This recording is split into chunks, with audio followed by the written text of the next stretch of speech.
Hello and welcome to ET Brand Equity presents The Big Leap, powered by CleverTap, an exclusive chat show featuring pioneers from India's 12 largest and fastest growing brands. I'm your host Gautam Srinivasan, and during these conversations, we will bring you an inside look into the growth stories and success mantras of businesses that have taken a big leap. Today's story is about a brand that has revolutionized and simplified learning for industry professionals. Now, back in 2015, its founders realized that the rapidly evolving industry required professionals to continuously upskill themselves, but unfortunately, learning for them came at a halt as soon as they entered the workspace. Now, that's how they solved the problem. This is the story of upGrad. With an endeavor to facilitate quality education to the workforce, upGrad launched multiple programs and has impacted the lives of millions of working professionals. It has emerged as one of the key players in the edtech space and is continuing to upskill industry professionals while they work. So would you like to know how they are facilitating the upskilling of one of the largest workforces of the world? Then join us for this wide-ranging conversation with Mayank Kumar, co-founder and MD at upGrad, and Ankit Khirwal, head of marketing at upGrad.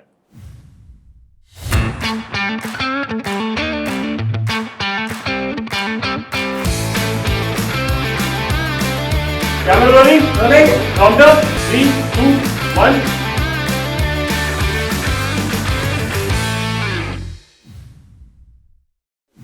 Ankit, Mayank, great to have you with us. Looking forward to your perspectives, your growth story, and of course, your histories. Let's start with the history first.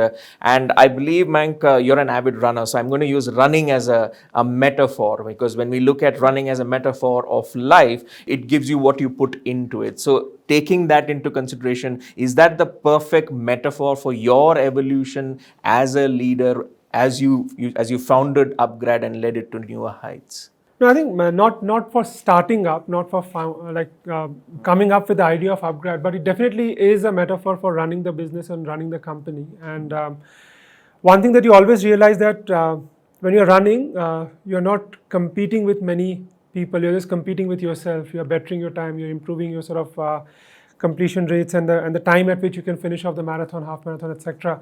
And I think while you're running a business, that's equally important, that you should always remember that you are trying to do better than what you did the last time. You're trying to improve upon yourself and you're competing with yourself. The more you look around, the more distracted you will go, the more you focus on your end goal, the better it is for you to sort of move towards it and achieve it. So that's helped me sort of balance myself over a period of time, because running a business can get very daunting, and when your last 2 kilometers left, you always feel like dropping off. But you keep going, yeah. And it's somewhere it's the same with a lot of the professionals as Absolutely. They go about their daily lives as well. Now, in one of the interviews that I read, you credited the subsidized education that you received at your Kendriya Vidyalaya school where you studied as one of the main motivators for launching upGrad. So if you can expand on that thought. So it was mostly about the fact that, look, when as a VC, as an investor, while I was looking at multiple companies, we could not find great companies to invest in the education sector. And I had done a lot of work of looking at education businesses across the world, and I always used to feel that, look, either I can make fun of the Indian education sector or do something about it. More so because I come from a background where my entire education was subsidized, whether it is Kendriya Vidyalaya, whether it is IITs, etc. Because government paid for my education. So I unfortunately cannot complain. I have to do something, and that's the reason why, one of the key reasons why upGrad started, that if you have gotten so much, if you have learned so much about education sector, then it's time for you to do something to make a meaningful difference in the sector itself. Give something back to society. That's a great thought, and of course, it's always that human element which also makes your brand stand out from the rest of the pack. We'll continue and expand on some of those themes. But Ankit, coming to you, you joined upGrad last year after a extensive 6-year stint at Pepperfry, where you were leading customer journeys. So in that move, what were some of the objectives? This is an education-focused role. So what were some of the objectives that you were looking to kind of solve, the problems that you were looking to solve, taking some of the lessons you learned from the rough and tumble of the retail sector? So when I had met Mayank and Ronnie, one thing really stood out for me is a massive amount of market creation has to be done. We Indians, we're not intuitively considering education or structured formal education as a lifelong essential part of our careers, right? We think, okay, college is over, right? Now everything we learn is on the job. But that is not true across the globe. People or professionals actually consider taking up formal courses, keep upskilling themselves throughout their lives, and that is not something that we've seen in India. And that's pretty much market making, creating this category, or like really opening up this category was one big challenge in front of me. And perhaps that's what I've been trying to do for the last 1.5 years. All right, those are the histories. Now let's get down to the brass tacks and see what made UpGrad great, what made it stand out. Now, in one of the interviews, again, you cited that in terms of differentiating UpGrad from edtech companies, other edtech companies, Mayank, you cited two factors. One was the shifting of focus to outcomes, say completion rates, job placement, so on and so forth. And the other was creating your own consumer-centric brand. So take us through how you were able to achieve, both of these objectives and not operate behind a sort of a partner university in an OPM model, which led you to getting, new students and referrals as well, repeat students and referrals. I guess education and edtech, when it started off, a lot of focus was about just making content accessible. So if you do not have Harvard, Wharton, MIT, IIT, IIMs content, you will get content accessible. And to me, that was just replacing libraries. It was not replacing education and universities. And for that, the focus had to be on the outcome space. Because if you're not providing outcomes, education will always remain a very push sale. Because education is one such industry where you ask the customer for money. Then the customer says, okay, if I'm giving you the money, you will give me good time. I say, no, I also need your time. So then you ask for more time. And then the customer says, if I'm giving you your time, you will make my time easy and relaxing. No, I want you to work hard also. So there are so many hurdles that unless you provide the right outcomes, education is always a difficult sale to make happen. And that's why we focus on outcome as one theme. And we also realize that while we are working out there, we cannot be on the shadows of any other brand, because if we are, consumers will not recognize us, and our ability to have the right economic structure will never come alive. And that's the reason why we shifted a lot of our focus and a lot of our work in sort of getting our own brand out there. And that's why when you say, I know you use the term that you have become a success. I don't think we have become a success. We have just scratched the surface. We have just scratching the surface. But the philosophy always has helped us that we have to be front and center, and we need to provide outcomes to our learner. If we do these two things, people will keep on coming back to us over a long period of time. But that also involves a sort of a change in user habits as well, right? Because the approach of learning journeys would have been new to them. It would have been a very transactional affair so how difficult was it to change user habits to this effect? And also, again, during the pandemic, you observed that as people cut down discretionary spending, they were actually spending also on education, their time as well. But time is the key factor here, right? Because during the pandemic, they had free time because they're working from home. Now we are in a post-pandemic environment where, again, time is of the short supply because they're back to office. So then how do things pan out for you? Two answers to that question. The first one is that changing behavior. Ankit also mentioned that we don't think about learning on an ongoing basis. For us, it's after 25, you're not supposed to learn. Okay. Even if you look at our life division from the older sort of scriptures, it's divided into 4 parts, right? I mean, you have whatever, brahmacharya, grihastha, and then sort of you have to go to retirement age. Vriddhavastha. So therefore, after education in the age of 18, 20, our scriptures also don't tell us that you need to learn. Okay. So there's a general perception that, look, after a certain period of time, we cannot learn and we should not be learning. If you go to a traditional middle class household, they will say, okay, if you have done your engineering or BCom, do your MBA. Ek baar mein sab kar lo. And that philosophy is what is wrong, at least in the mindset that today education, when the jobs are getting redundant, obsolete, you have to keep on going back to education again and again. So that's the mindset shift. It took us a lot of effort, and therefore outcome became an important part of making the message out that if you're not doing it, you may get a 5%, 7% increment. If you're doing it, you may get a 30%, 40% increment. And that's the philosophy which allowed us to open up the market in the process. But today, as we sit, we are fighting against monetary discretionary spend as well as time. And therefore, we have to sharpen our value proposition a lot more. A value proposition for you could be very different. A value proposition for me could be very different. A value proposition for Ankit could be very different because we all have different needs. And how do we leverage a lot of data points to provide the right value proposition to each and different individual that suits their need? And make it so sharp, then time and money does not come into the consideration of taking the decision. Absolutely, it works for both sides, right? So win-win, because you know my need and you provide the right solution for it, rather than a generic product and hope that it sticks. All right. On that note, the second point which I mentioned about brand centricity, that also brings into focus brand advocates. So I want to know from you, Ankit. You recently stated in an interview with ET Brand Equity that as a marketer, your job is sort of to keep the balance between immediate revenue requirements and long-term brand building for the business, so that consumers do not just become consumers, but they become evangelists. So to that effect, how are you sort of identifying and nurturing brand advocates at UpGrad? See, when I think about who are my brand advocates, they're actually people who graduate from upGrad courses after staying involving with us for anywhere between 6 to 3 years, 6 months to 3 years. And post that course, once they see real impact happening in their lives, if you follow upGrad page, every day you will see at least 20-30 of them tagging upGrad and talking about their success story, right? And that over time is going to create that rolling ball effect, that pretty much a lot of people in our immediate ecosystem are talking about upGrad, or they have done a course from upGrad, and they are the real brand evangelists. Now, if as a brand I'm able to celebrate them, make them the celebrity rather than the brand, right? I don't want upGrad to be successful. I want my learners to be successful, and then eventually the brand will become successful. And perhaps that is my long-term view about how to really make the brand come to the fore. But how do you make sure that it doesn't appear like a paid review or something? Because sometimes there might be that doubt, right? Saying, is this person having another interest in evangelizing? Absolutely. And in our latest campaign, that's one problem that we try to tackle. It's when you're having a free-flowing conversation, you just know that it is not scripted. Right? You just let it be a free flow conversation. Then you realize, okay, this person is talking from his heart. And no matter how much post production you do, no matter how much you try to script, if it is real, it will come out as real to people.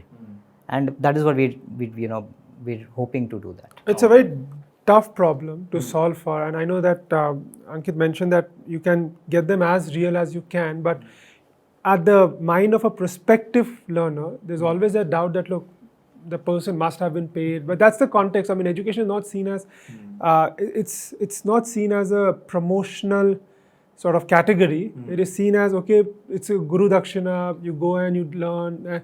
So therefore, word of mouth becomes an equally important thing. So the trust factor, right? Because someone who is validating, saying, upGrad is great. So I was listening to somebody, and the person said that, look, one of the things that you should always measure your brand and your brand sort of acceptability is if the person can wear the t-shirt of the brand and walk across in the road without feeling scared that he or she would get beaten up.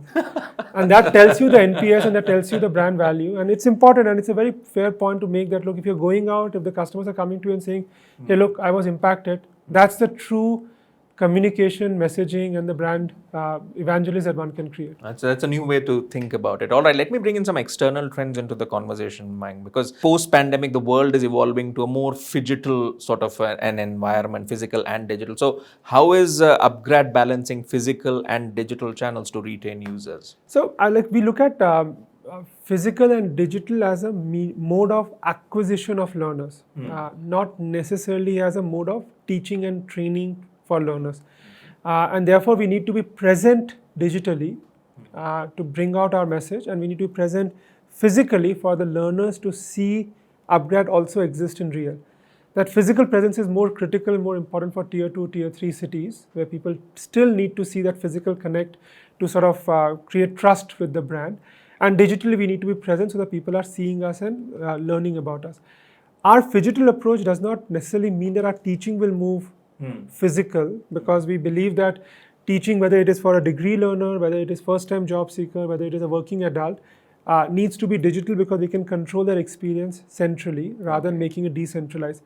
What you're seeing in EdTech today, while a lot of companies are moving physical for learning needs, in true sense, they're not going physical for learning needs. They're going physical because getting outcomes on the physical mode is much easier than getting outcomes in digital needs. But for our ecosystem of working adults and post K through 12 space ecosystem, providing outcome in digital is as easy or is as difficult as what it is in offline, and therefore we are able to provide outcomes, while in K through 12 and test prep it's difficult for them to provide outcomes digitally. Because just one last point I want to add, that people tend to realize that education in digital world is about great pedagogy, great learnings design, great sort of elements where people will make it more inquisitive and learn more. But in true sense, education is about selling discipline. If you put somebody in a classroom, a 12-year-old or a 15-year-old in a classroom, he or she cannot run out of the class. But if you put them in a digital classroom, he or she will have a WhatsApp or a Facebook. They have the flexibility. And that learning over a period of 12 years in school of sitting at one place for 8 hours is what trains you to be disciplined in your workforce. And therefore, working adults and older segment are far better suited to provide outcomes in digital world than the junior grades, because they have not been trained to get that attention span even in physical world. So that's the difference that we're seeing right now in the ecosystem. So you're sticking to your core competence and not joining the herd that if they are doing it, we might as well. Now, bringing a broader point, something which you mentioned earlier about, job profiles themselves are seeing a lot of redundancy happen. Many functions are getting taken over by AI.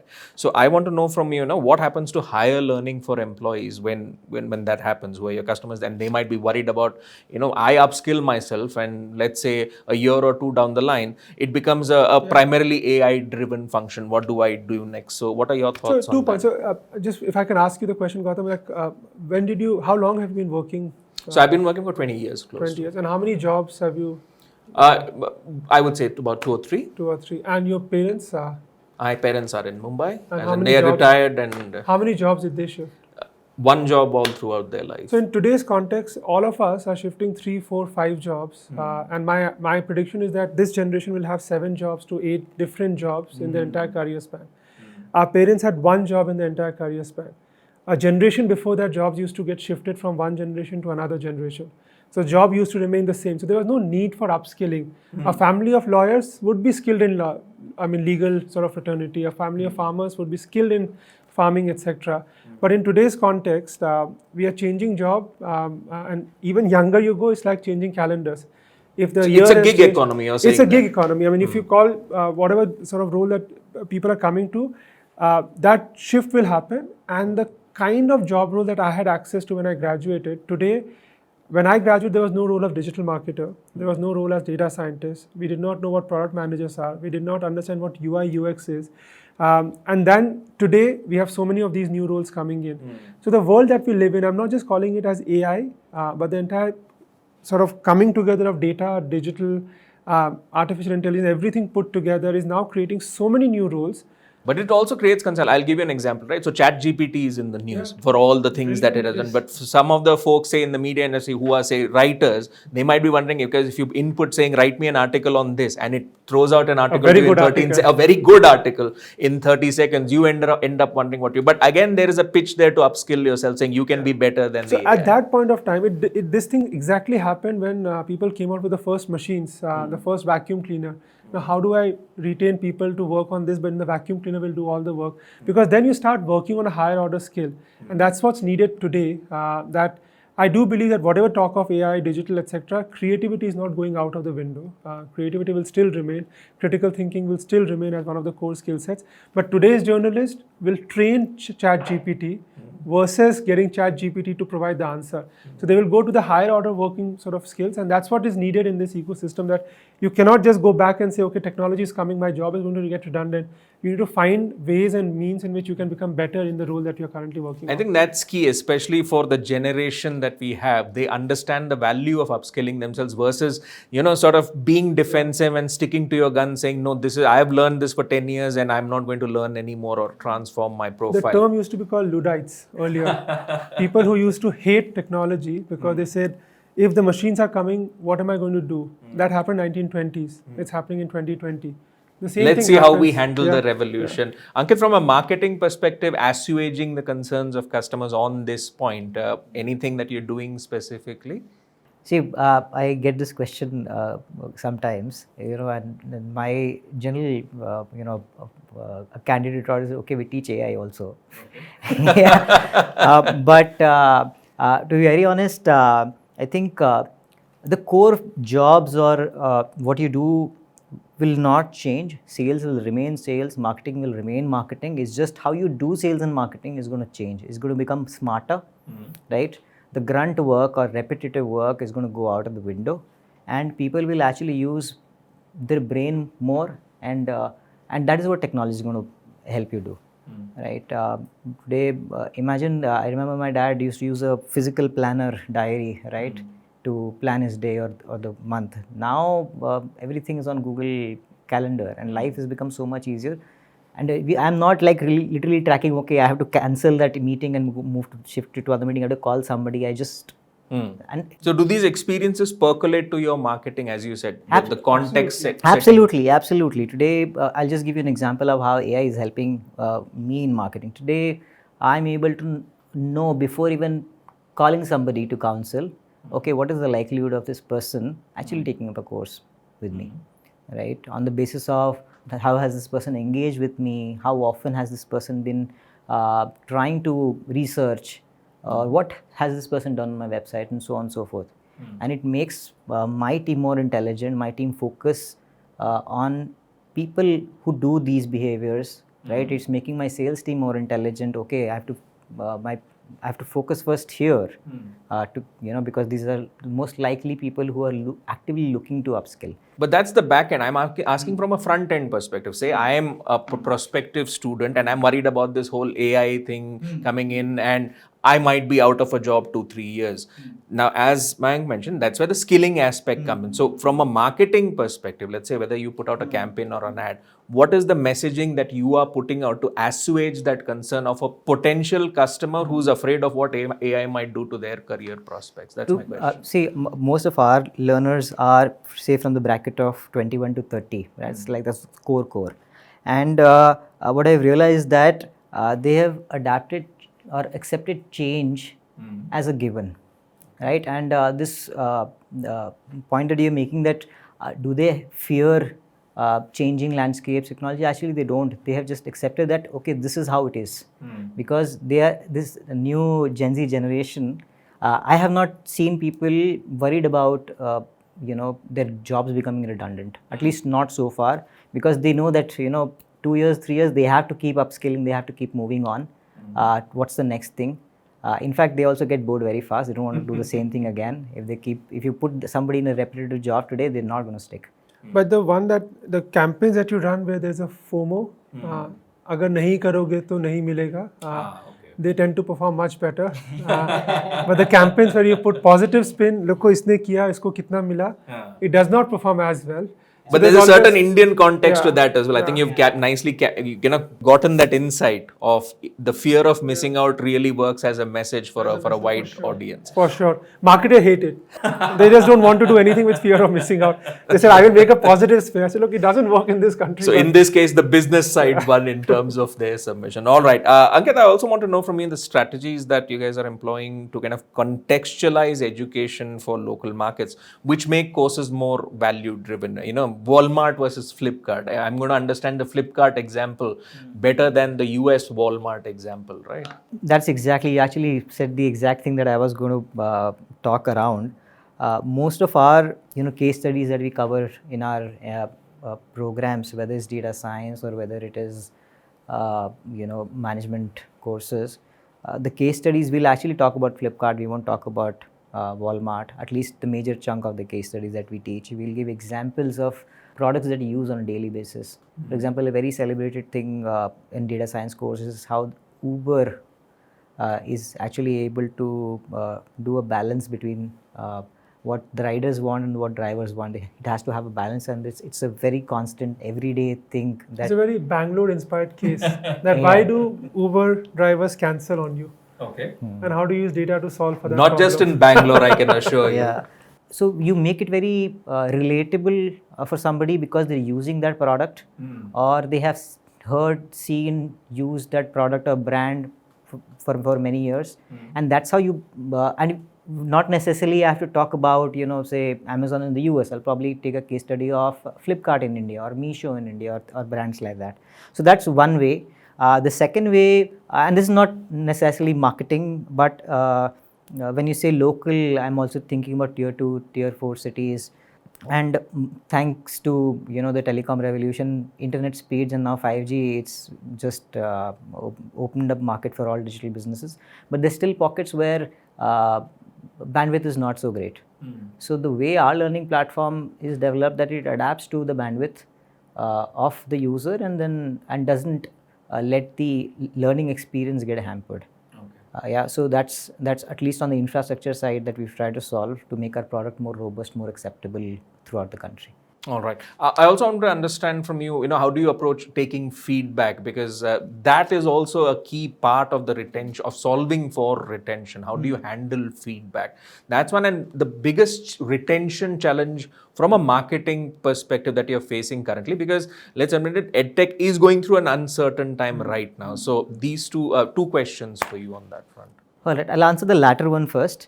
The retention for me is two prongs. One is all the people who in upGrad's lifetime have expressed some intent of learning, but for whatever reason wouldn't have taken the plunge, right? As a marketer, I try to reach them every week, every month, to give them some value add, right? So they understand the value of upskilling to come back and engage with us. So that's one way of engaging. And the second thing is a larger group, outcome that we look is of lifelong learning. If somebody has, taken the help of upGrad to go abroad to study, right? They'll come back, they'll join the corporate workforce. Then I have probably another course for them. So for me, it's not, right, okay, I have to keep selling Coke, every month 5 times to the same consumer. No, I have to probably engage with this consumer over the next 30 years, right, in each part of his career journey, to add meaningfully to his career in life. And that's like a really long-term retention that we are aiming to bring about. All right. Mayank, coming to you, I also want to understand how you are leveraging technology to, say, linking outcomes to rewards. How do you do that to create more engaging and personalized journey? Because we are creatures of incentives, right? So in the consumer habit formation phase, how are you kind of leveraging technology? And actually it happens across all phases of the journey. So first is, even before the consumer has decided to take up a program, you need to customize their experience, and that's where we try to capture as much data about an individual, about their background, where they come from, what their intentions are, and therefore customize the marketing pitch or the marketing messaging, or customize the landing page and where people are coming in, or customize the follow-up message that we will send, depending upon the needs for which the person would have come into to the system. Once the person has come in and shown interest, the counseling journey also is customized, and that's where we ask them. So we now have data points of about 100,000 plus alumni, and we try to match and marry that. Look, your profile is very similar to this profile, and this profile has gone through the program, and these are the outcomes that they got, such that the person feels a credibility. The credibility bridge is sort of covered up there. That the person believes that, okay, look, I'm not the only person coming in. There are people with similar background. They've been journalists, 20 years of experience, 3 jobs, looking at the second, fourth or fifth sort of career stint. I have these 6 people who have already gone through this. And that bridges the trust for a lot of consumers. And they believe that, look, if that has happened to them, it potentially can happen to me also, because that's one thing that the consumers are always looking at. Once they join the program, which is, let's say, the 3rd or the 4th phase of the learning journey, we try to capture what's the outcome that the individual is looking for. If the outcome is, I want a promotion. If the outcome is, I want an acceleration in my career. If the outcome is, I want to change from job A to job B, or I want to lead a larger team, I want to go settle abroad, I want to do, like, whatever is your outcome. Depending on your outcome, your entire counseling and mentoring journey during the program is created. So while there's a learning layer, we also have a one-on-one counseling or mentoring layer. We all have a 10-on-1 or 15-on-1 group counseling layer. And then we have a 100-on-1 or 200:1 sort of large class live lecture there aspect. So if you look at the learning needs, as we go more one-on-1, more 15-on-1, more 10-on-1, more 8-on-1, and more one-on-1, the level of personalization increases. And we try to bring in that data point to provide the outcome. What we have not been able to do, Gautam, so far is connect at the point of time of prospecting till the time they get a job. who are the people who are most likely to get a job and connect it back there. That's a work in progress for us, but we know who are coming in, what we need to do when they're studying, what we need to do when they graduate, what we need to do. But the connection is something that we are still working on at this point of time. That would make the experience much more robust for you, right? If you can assign some sort of a score to it, saying this is the probability and give level scholarship that basis that, look, if you are coming in, you're most likely to get a job. I'm going to get marketing material because of you. So I might as well give you a better scholarship. And it's sort of something which works for marketing as well, that we kind of guide you through that journey and let you, it's like what goes through with an athlete, right? You're operating at peak performance, or you need to do something more to reach that level. All right, amid all the developments which are happening, Ankit, which Mayank has specified, how is CleverTap enabling upGrad to kind of effectively engage with its user base? All these data points which are coming across, how is it helping you really know your customer and retain them? All right. So the last question around retention, I think CleverTap, we rely heavily on CleverTap to actually help us do that.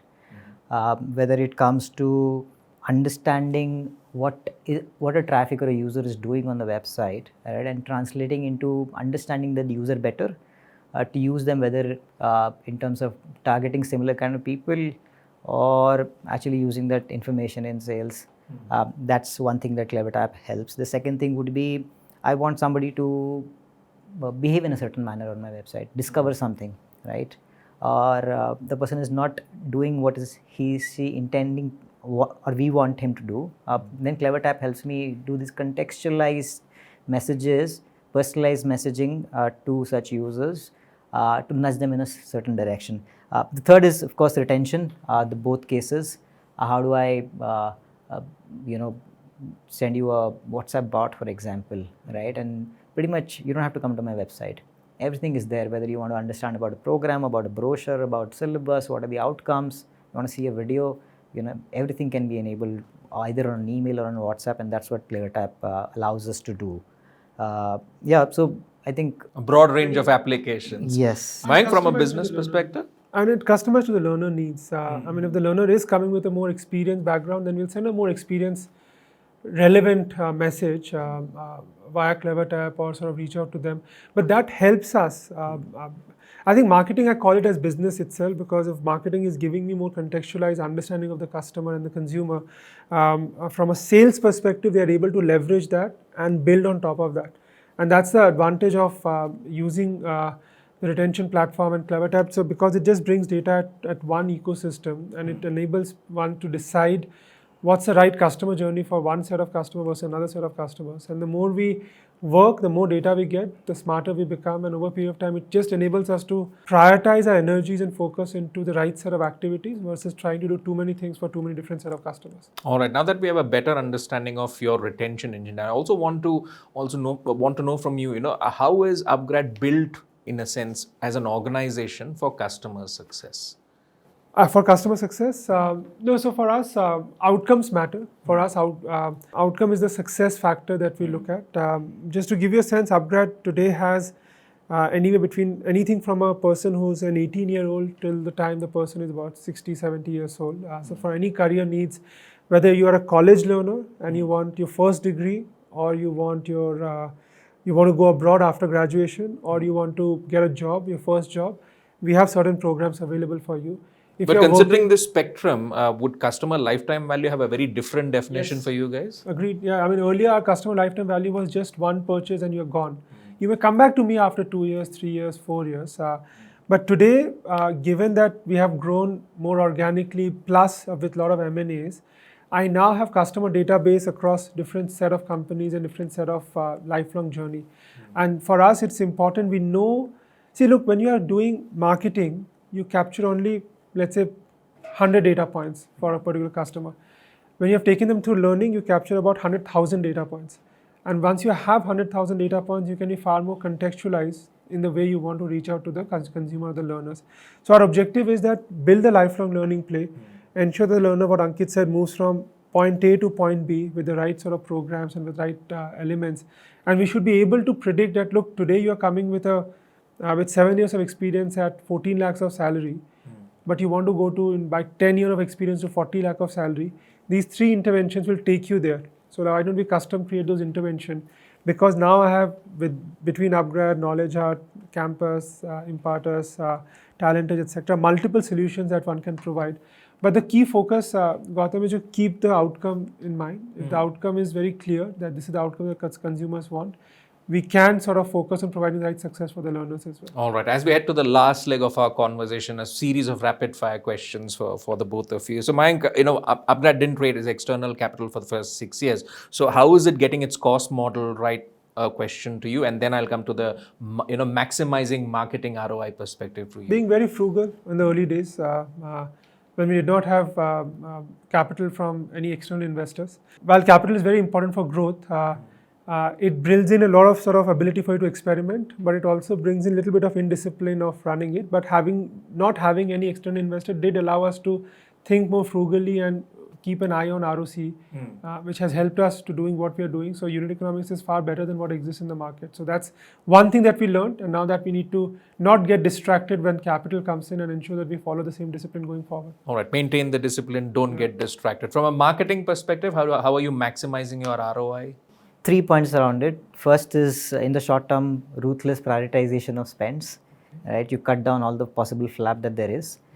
Second, and a more larger brand creation. So you don't have to necessarily always keep pushing your marketing, and then eventually times come when marketing people actually come in, they want to do a course at upGrad. Then the third is of course retention, which we spoke at length over this course of interview. I think these three combined is going to over time keep reducing my marketing as a percentage of my revenue. All right. From the perspective of the next billion users coming in, how is upGrad looking to capitalize from business and a marketing perspective? So two aspects, low ARPU and local language. I think those two will allow us to, lower price point for people to access and providing them with the right language support. Right now we have largely English focus. We may have to go to Hindi and then regional languages. But find things which are at $3, $4, whatever, 30 rupees, 100 rupees, 200 rupees, 1,000 rupees entry point, going up to as high as 10 lakh, 20 lakh rupees sort of entry point. So we need to create the spectrum and get them at the right language and right contextualization. All right. From a marketing perspective, capitalizing on the next billion users opportunity? So we are going regional. In marketing, so far all our marketing initiatives were at national level. We are now focusing probably, say, X state, go really deep into it, tier 2, tier 3 cities, like win that market, then focus on the next market without really not focusing on the entire country, which we were anyway so far. So that's one way of really going deep. All right. Synergies from acquisitions. How are you unlocking new synergies? Because it's not exactly a new move. What does upGrad do differently? So we're letting companies run independently, but two places we're looking for synergies. One is on customer acquisition and learner acquisition, because we have a large data pool of learners who have interacted with us. And the second one is alumni synergies, that we have large pool of alumni, and what do we do for alumni to come together. So if we have a marketing synergy and an alumni synergy, not only my acquisition improves, but my lifelong learning story improves. All right. Now looking at the rear view mirror as we kind of look to wrap up this conversation, upGrad entered the Unicorn Club last year. Congratulations for that. So what's the biggest lesson that you've learned in that journey when it became a unicorn? I realize that it's a mythical character or my mythical creature. So just like the creature does not exist, the valuation is also very mythical. You just have to do the right things, and valuation is in the eyes of the beholder. What they value you, what they see from the outside. If they have seen some value to what we are doing, we just need to continue doing the same value, but not get carried away by the fact that you are a unicorn. Just stay grounded, stay humble, and do the right thing for the learners. And if you're doing the right thing for the learners, hopefully these status will keep on improving. All right. Since you're giving advice, a lot of our viewers are startup founders. What would you advise them on taking the big leap in business? I think the best time to start is now. I know the markets are not the best at this point of time, but we started in 2015 when the markets were absolutely down. I know companies that came up in 2009, companies that came up in 2001, they have all performed and outperformed. So phenomenal time to start up, but just be very, very razor sharp focused on what you're building and what you're solving for. Do not try to do too many things. Distraction is very easy to get. Focus is even tougher. Keep your eyes on the prize, as they say. On that note, Mayank, Ankit, thank you so much for sharing with us the growth story and the retention story of upGrad and how it managed to do that despite scaling up exponentially. And of course, your mission to upskill one of the largest workforces in the world. I wish you all the best for that. And with that, it's a wrap on ET Brand Equity presents The Big Leap, powered by CleverTap. It's been a fantastic journey of learning from 12 brands, the secrets of retention, and of course, the growth and investment stories that have come out. Thank you so much, ladies and gentlemen, for being part of this journey. On that note, this is your host, Gautam Srinivasan, signing off. Have a great day.